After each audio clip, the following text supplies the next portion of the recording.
네, 더불어민주당 비례대표 이수혁 의원입니다.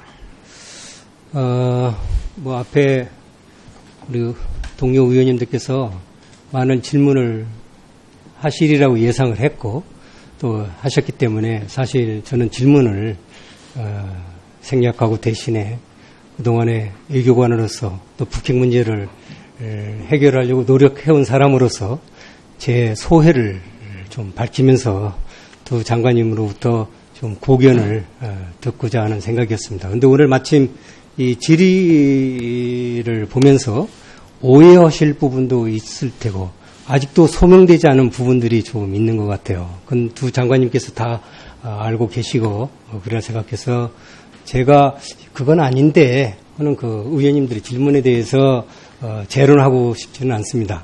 다만 한 몇 가지는 사실 확인 차원에서 저도 궁금하기 때문에 정부를 떠났기 때문에 정보도 없어요. 사실은 신문 보고 얘기할 수는 없는 거고 마침 두 장관님께서 근데 또 보안 때문에 말씀을 또 제대로 못 하시는 아까 그 안보리 초안 같은 것은 얘기를 할 수 없죠.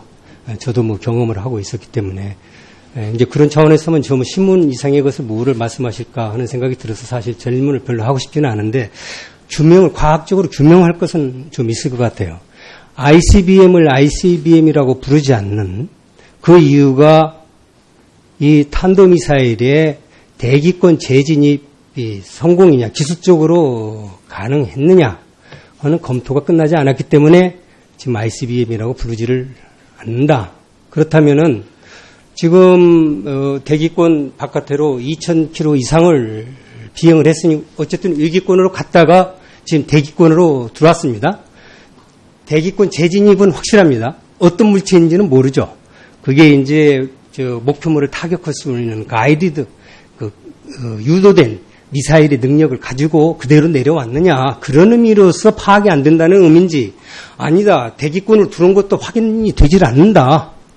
그래서 날아간 궤적만 있었을 뿐 대기권 들어오기 전에 타버렸는지 들어오기 직전에 타버렸는지가 알 수가 없다.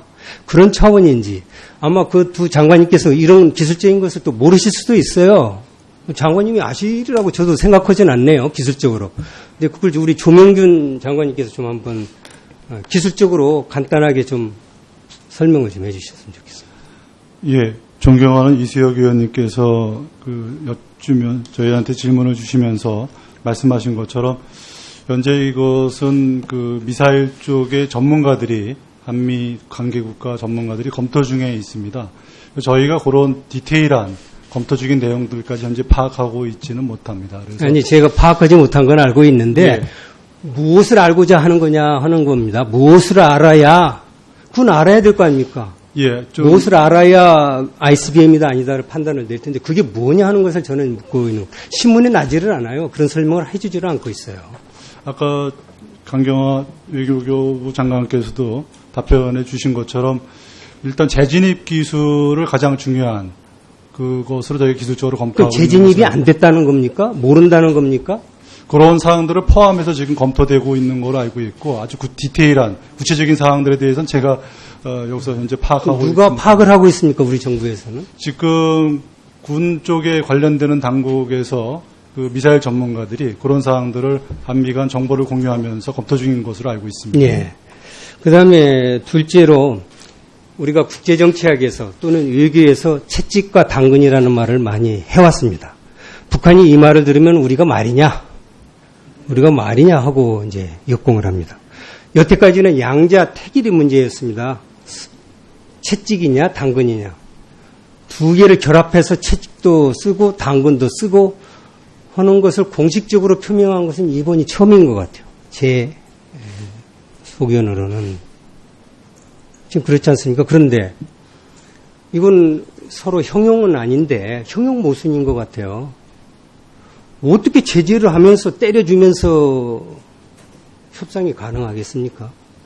동물이라면은 채찍 가면서 먹으라 하면은 배가 고파 먹겠지만 사람이라면은 자존심 때문에 안 할 것 같은데 과연 채찍과 당근, 제재와 협상 이 두 개의 빙탄 같은데 정말 그게 가는 걸까?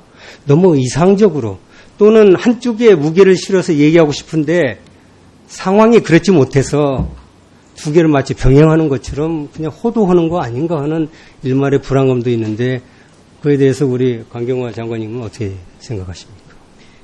네, 제재와 대화 모든 수단을 사용한다 하는 것은 결국은 목표가 비핵화 협상 테이블로 나오게 만들어야 된다 하는 그 목적 하에서 지금처럼 추가 도발을 했으니까 물론 제재 압력을 강화시켜야 됩니다. 그리고 저희도 그 노력에 적극 동참하고 있습니다. 저희가 안보리 회원국은 아니지만 미국 등 안보리 회원국들과 긴밀히 협의를 하고 있습니다.